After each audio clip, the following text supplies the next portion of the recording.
When it comes to horse racing, you can never have too much information. With twinspires, you can place your bets with confidence, whether you use handicapping insights like our Brisnet speed ratings, prime power and past performances, the guidance of our experts' top picks, or just choose a name that catches your eye. Yes! No matter how you pick your horse, bet with twinspires.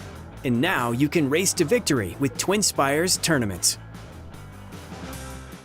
It's Good Cheer who's taking the lead. Just outside the 16th hole, will Luis Saez. Gold Delight is second, and Good Cheer is sailing clear to make it 5 for 5. Good Cheer in the Rachel Alexandra Stakes, won by a half dozen lengths from Gold's Delight, is well defeated here at the fairgrounds today by Magnitude, who just keeps on rolling for Ben Curtis home. It's Magnitude. Magnitude at 43 to 1, wire to wire in the Risen Star. Second close chunk of gold with Built. Welcome back to the twinspires Racing Roundtable. I'm Ashley Anderson here with James Scully, and you just heard the voice of John Dooley, who is here, race caller at Fairgrounds, joining us to talk all things Risen Star from this past weekend. And that card brought record handles, so very exciting for that Saturday card. But before we jump into all of our topics on the Risen Star and Rachel Alexandra, John, tell us a little bit about yourself and your experience with the Fairgrounds. Well, I've been down here 20 seasons, Ashley and James. Great to be with you here on this Wednesday roundtable or twinspires.com. But my 20th season down here at the Fairgrounds, and last Saturday did not disappoint. Record day for us at the Fairgrounds. We ran on Sunday, so it was a terrific weekend of racing. We had racing on President's Day, and perhaps that'll produce a starter. We'll talk more about that in the twinspires.com Louisiana Derby. But, what a day it was. We kicked off the card with Godolphin winning. Godolphin won 3 races on Saturday. They didn't win the big one, of course, East Avenue. That was one of the storylines coming out of the running of the Risen Star Stakes, of course, presented by Fasig-Tipton. But what a day. Leading jockey Jose Ortiz had 4 wins on Saturday. Brother Irad with 3. Godolphin had a hat trick of wins, and they topped the owner standings for the season here at the Fairgrounds. And Cherie DeVoe had a day. We had Eclipse Award winner Brad Cox. Of course, we'll talk about Good Cheer winning the Fasig-Tipton Rachel Alexandra Stakes impressively by 6 lengths. And also, how about the Hall of Famer, Steve Asmussen? We'll talk about Magnitude. And also, how about the Hall of Famer, Bill Mott? He had a win also in the Colonel Power Stakes with Mansa Musa. So my 20th season here at the Fairgrounds, and it was a terrific day of racing, and looking forward to, of course, the Louisiana Derby coming up next month. You might have covered the entire card right there, naming all those winners. That was well done. I wanted to mention, too, before we get into all of the topics, we do have Derby Week tickets on sale at KentuckyDerby.com, and Sunday is New Vocations Day at the Fairgrounds. Rosie Napravnik is doing expert picks for Twinspires, and she'll be at the simulcast desk with Joe Christofek as well. John, anything to add to New Vocations Day for anyone that doesn't know about it? I mean, it's just terrific. I mean, Rosie Napravnik was a 4-time leading jockey here at the Fairgrounds, of course. Kentucky Oaks success, Breeders' Cup success. And, back in her day, Rosie used to ride 100 or more winners every season. Just think of that, a century of wins every meet here. We used to run 80 days at the Fairgrounds. And in fact, just one more note about Jose Ortiz, note about him. He's on 71 wins here this season after a hat trick of wins on Monday. The last time a jockey here rode 70 or more winners, that was a couple of seasons ago, James Graham. But you go back during Rosie's reign, she always rode at least a century of winners each and every racing meet, a talented jockey. And of course, now she's a champion jockey, and now she champions the off-the-track thoroughbreds. So Joe Christofek and I are really looking forward to hosting Rosie, talking more about the Covington location, New Vocations Day at the races. We're always excited about it. It's a 5th annual event for us at the Fairgrounds. James, I'll give you a second to talk because I haven't given you a chance to talk yet. James and I were on site at the Fairgrounds, and we are doing a Wednesday roundtable because we got in very, very late coming back from New Orleans. So James, you recovered? You doing okay? Yeah, I'm doing great. It was everything John said I agreed with. It was a terrific day of racing. I think the stakes action was terrific. Plus, I think we saw some really promising maiden winners that could go on and make an impact. So I'm excited to talk about it. Let's start with the Grade 2 Risen Star. Magnitude went gate to wire, won by more than 9 lengths at the mile and 1/8 test, and this was probably the biggest shocker of the day. We have since heard news that he has a bone chip and will not be on the Triple Crown Trail, but there was still plenty to take away from the winners and losers of the Risen Star. And I'll start with you, John. What were your thoughts on the Risen Star? Well, my thoughts are with that breaking news this week, Ashley and James, the fact that now we're really taking a 9 3/4 length win off the table. So now we go back. Back to the battle. How about that ride by Jared Ludbury for Ethan W. West? And the chunk of gold now is coming out of the conversation after the Risen Star Stakes. Ahead better than built. You come back to Vassimo. American Freedom was fifth. Under jockey Keith Asmussen, who, by the way, rode his first ever Fairgrounds winner for his Hall of Fame father on Saturday's card. That on the undercard with Yinzer. But what a great ride by Ben Curtis, 43-1. They took advantage of nobody else wanting the front. And how about Tyler Gaffalione? I mean, right there, you're looking at East Avenue. Of course, started off his career 2 for 2, Breeders' Cup Juvenile. Everyone knew about the start for East Avenue, heard around the world in the Juvenile. But Tyler Gaffalione in the Royal Blue of Godolphin absolutely had a 43-1 target right in the crosshairs, and East Avenue just absolutely capitulated, turning for home. James, what are your thoughts? It was a tour de force performance. You get a 105 Bristnet speed rating in mid-February like Magnitude did, and you're a serious Kentucky Derby contender. In a race like that performance, that stamped him as a serious contender. It was really unfortunate that he came away with that ankle chip, and I got to give all the kudos to Ben Curtis, because not only did he hustle him to the lead, but I thought he did a great job on the backstretch, not letting East Avenue get even with him. That enabled him to catch a breather in a sense. And when Bill came to Magnitude at the top of the stretch, I thought he had every chance to overtake him, but I was wrong, because Magnitude had another gear left, maybe 2 gears, the way he drew off in the final furlong. It was a spectacular performance. So let's just hope he comes back strong from the ankle chip later this year. Magnitude does. And as far as Built, I'm a little concerned. He won the Gun Runner. He wound up being third. I think that race, calls into question perhaps his affinity for longer distances, like the classic distances. Still think he's a really nice, hard-spun colt for Wayne Catalano. I don't know if the Derby will be up his alley, but Chunk of Gold, it's early in his development. That was only his third race. It was his first start on a dirt track, and he was about mid-pack, midway on the far turn. So for him to make up the ground and rally like he did for second, given the circumstances, he was really the only runner that made up, I thought, significant ground from off the pace. And I thought that was a terrific runner-up effort to build upon. He'd only run in a 6 furlong in a 1 mile race. But one thing about Chunk of Gold, his dam is a sister to my boy Jack, who ran 5th in the Derby, won the Southwest, won the Lexington. His full sister, Band of Gold, never raced in a sprint. She won the Martha Washington last year, a true router. And I think Chunk of Gold is a horse that's certainly a candidate to keep progressing and thrive over longer distances this spring. Yeah, that was a huge surprise. The $1 exacta paid $1,300, and Chunk of Gold, as you mentioned, third career start, first time on the dirt, had raced at Turfway Park previously and trained by Ethan West, who got a chance to catch up with him this weekend, and definitely a young up-and-coming trainer, very humble. Always good to see connections like that do well in a big stakes race. Do you all give any excuses to East Avenue? Had a good start, I thought, and then just didn't have enough in that far turn. So what do you take away from his performance? Do you expect better going forward, or do you have concerns now? I have serious. John, I'm sorry. I have serious concerns, though. I thought the Tower, he needed to draw even with them on the back stretch, and when he couldn't get even to him by the start of the far turn, by that point he was just essentially under a ride. And he was done by the end of the far turn. He wound up weakening into last. The one thing I will say about him is I guarantee it, next time he runs, if he comes back quickly, they probably will try to go to the lead. But I thought Magnitude perhaps surprised Tower a little bit, because you could see East Avenue break sharply. It looked like to me he might make the lead. And when Magnitude came up, I'm sure Tower wasn't too worried, but right now, at this point, he's not passing horses, so there's a serious concern. John, any thoughts there?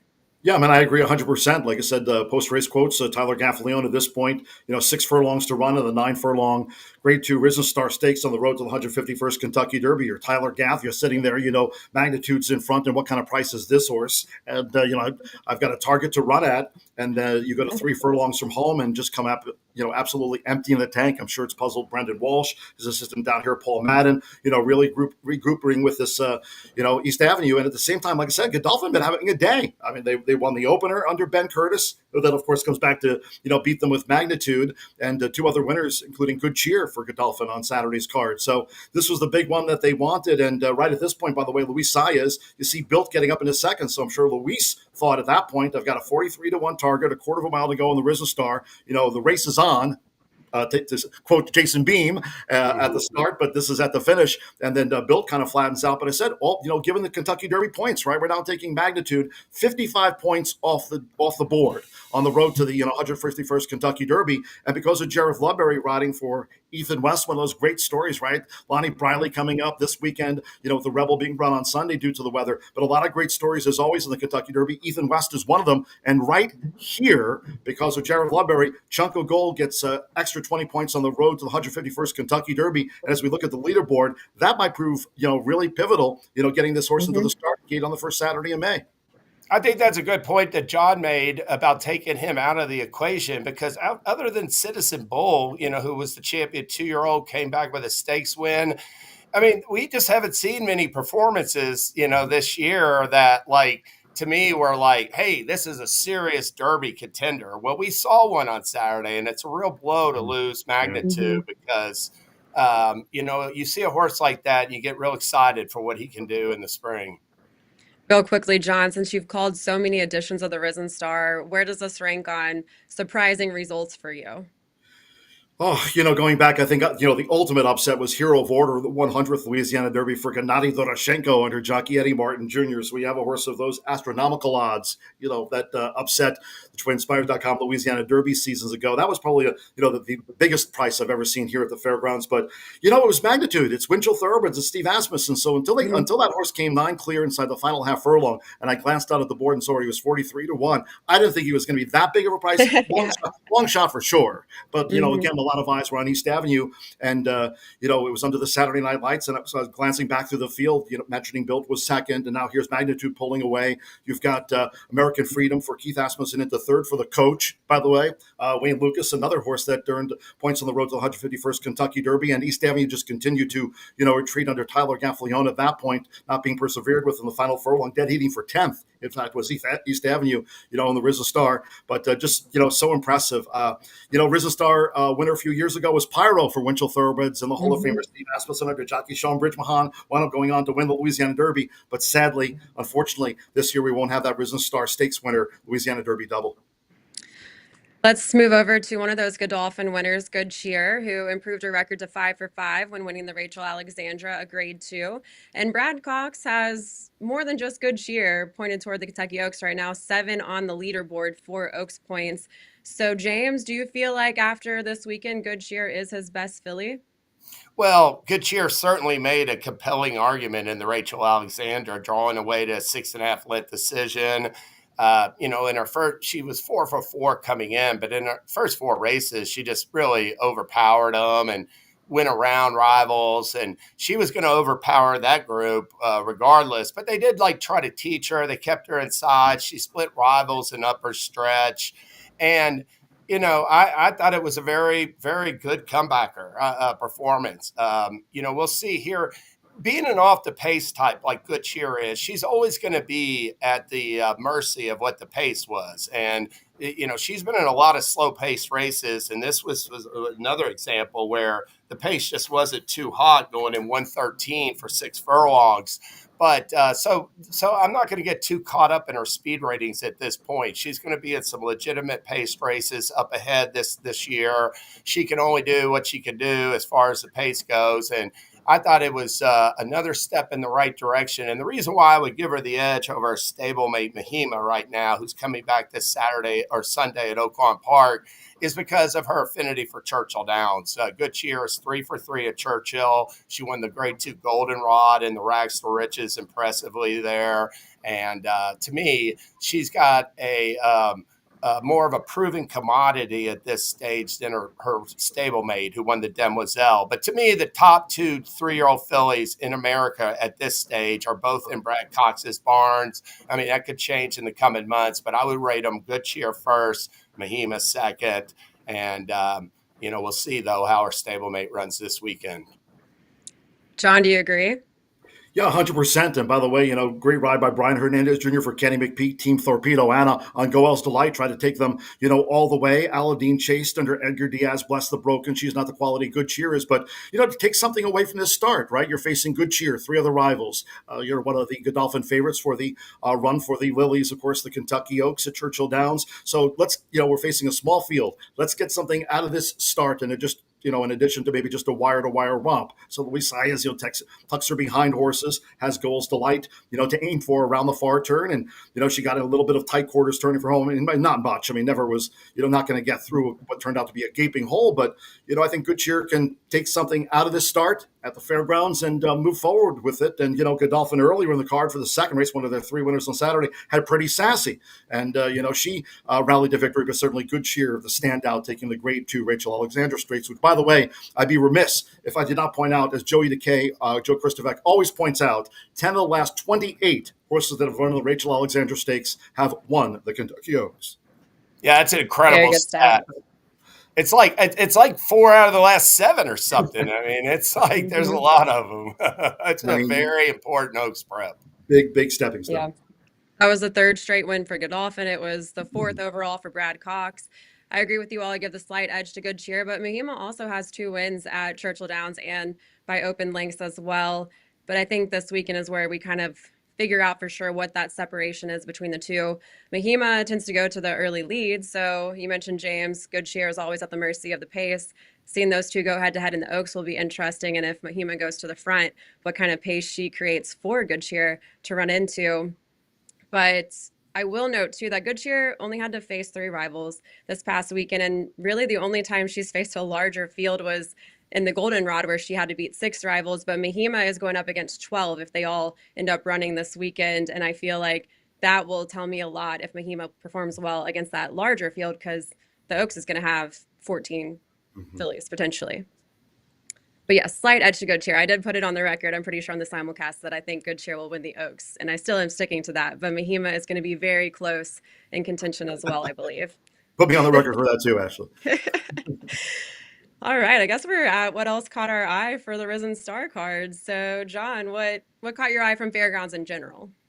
Well, don't sleep on those. Not only, how about the comeback of Hall of Fame, an older horse on the card for the Hall of Famer Steve Asmus. I mean, what a great battle that was. Speaking about Japanese horses, whether it's in Saudi or perhaps giving the Kentucky Derby another go for those horses from the Far East. We got the Hyacinth coming up on the Japanese road to the Kentucky Derby, to mention that. But the Japanese-bred Komobino Omoide battled all the way through the stretch under Jockey Jansen Melanson, but just couldn't hold. Hall of Fame, that was an absolute thrilling rendition of the Mineshaft Stakes presented by Reliant Jai by Hagyard. So Hall of Fame a winner. And got to give a shout out to Nacho Correas. I mean, I'm thinking back to Didia over the years, and he teamed up with Jose Ortiz with that Argentine-bred Merit, making her 6-year-old seasonal bow on Saturday's card. As I go back through my program, and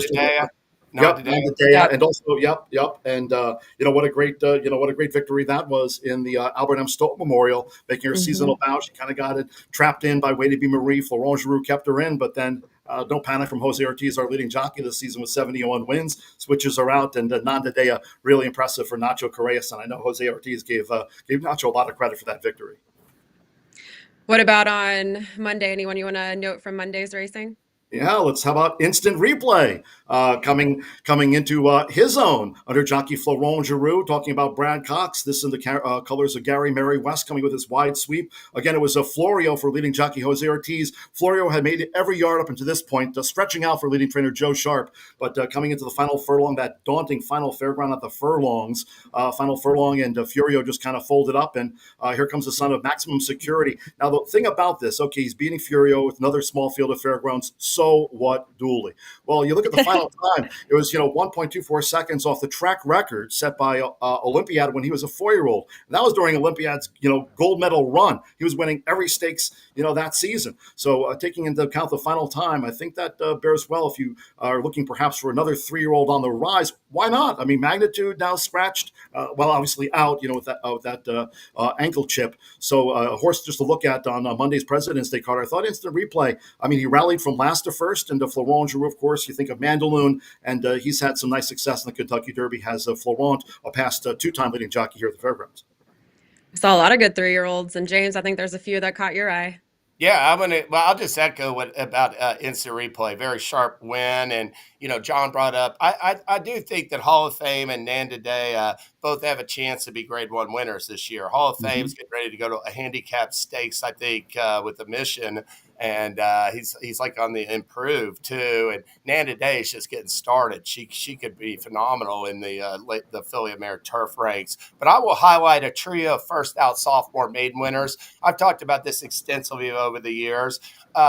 If as far as these maidens on the grounds for all the big barns, I mean, the one day I think there's 2 days they want to debut these horses either on the LeCompte Day or on the Risen Star Day, at the biggest Saturdays of the meet. This Risen Star maiden races have produced a Louisiana Derby winner by my standards one year, won that, multiple Grade One winners in the last decade, and we had 7 of them on Saturday. And I'm going to start with Velvet Vortex. This was the favorite for Brad Cox, a complexity filly that debuted in race 4. And she didn't make the lead.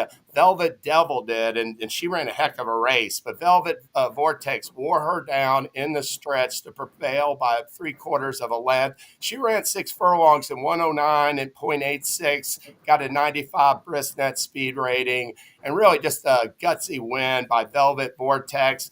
This runner-up, this filly, Velvet Devil, is one to watch for Tomlinson as well. She's like almost 10 lengths clear of third. It was a big gap back. I thought that was a really strong race by the winner, and maybe even the runner-up could be a nice stakes filly as well. 2 races later, Cherie DeVoe debuted Avava. She's the younger sister, a City of a Light filly, the younger sister to Grade One winning sprinter Vava. And you can see her on the lead here. The runner-up coming at her is a Brad Cox filly called Unwavering Trust, who got bet down also. Big gap back to third. Avava didn't run as fast as Velvet Vortex, but it was about a half second slower. But it was still a very encouraging debut. She showed a lot of guts and courage and good race to build upon. And then race 7, a 3-year-old maiden for males, Retribution, broke from the far outside post. He traveled wide the whole way. He was like 4 or 5 wide coming off the turn. I thought the inside part of the track might have been a little bit better, and I thought just the way he drew off after that wide trip was really nice. He's by Vacoma. Last year, we were talking in the spring and in the summer about Vacoma and complexity. They were the red-hot freshman sires, sired a ton of winners, and we saw 2 promising 3-year-olds for both sires run on Saturday. And so basically, I will highlight Velvet Vortex, Ahava, and Retribution, all 6 furlong debut maiden winners on Saturday who could be stakes types moving forward for their connections.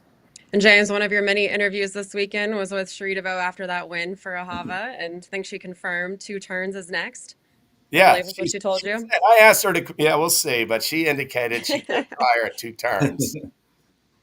I will close out with one more 3-year-old, and this was, we already kind of talked about, Pretty Sassy for Godolphin, and this is a sister to Pretty Mischievous, the 2023 Kentucky Oaks winner and champion 3-year-old filly. Pretty Sassy was making her 3rd career start. She had just broken her maiden in her 2nd start at the fairgrounds last out and won by more than 7 lengths. This time around, she did have to find a hole late in the stretch and was able to get up to win by a head. I talked to Brendan Walsh after the race. He said he was impressed with her effort considering that she's still pretty green and was able to overcome a lot to get up to win late in this race. And she may be pointed to the Fairgrounds Oaks next. Don't know for sure. That was not confirmed yet, but that might be the logical next step for her. And I did ask Brendan, how did he compare her to Pretty Mischievous? He said she's not as developed physically, but if she keeps progressing, he said maybe she'll be better than her sister. So we'll see.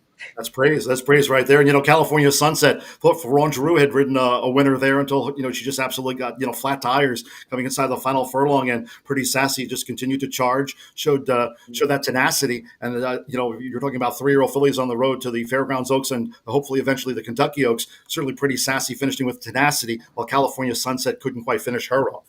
Right. Yeah, and once again, I mean, she just broke her maiden. She's now 2 for 2 at 2 Right. turns, and you get to that top of the stretch. The easy way to go is to just go around them. But you got a lightly raced filly. You are teaching them something by like splitting horses in the stretch. To me, I thought Pretty Sassy sort of balked it going, like she was a little bit claustrophobic, but she finally went ahead and went through that hole. And so I'm not going to get too caught up in her speed rating for that effort because it didn't come back very strong. I'm going to more look at it as a developmental type of learning process that she can really improve upon. All right. Any other closing thoughts on Risen Star weekend?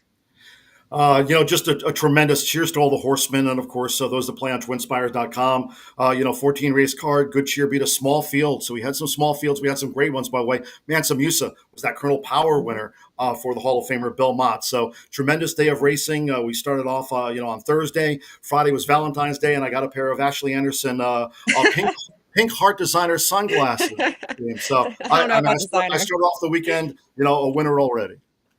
Well, we thank you so much, John, for joining us. We know you're very busy. It was a fun weekend getting to catch up with you. And we will be back on our normal schedule on Tuesday next week to recap the Honeybee and the Rebel and, of course, some Turfway racing as well. So we'll see you next Tuesday. Yeah, appreciate it. By the way, real quick, have a safe trip to Virginia Derby coming up, too. Oh, thank you. Thanks so much, John. You were great. Cheers, guys. Great having you here. When it comes to horse racing, you can never have too much information. With TwinSpires, you can place your bets with confidence, whether you use handicapping insights like our Brisnet speed ratings, prime power and past performances, the guidance of our experts' top picks, or just choose a name that catches your eye. Yes! No matter how you pick your horse, bet with TwinSpires. And now you can race to victory with TwinSpires tournaments.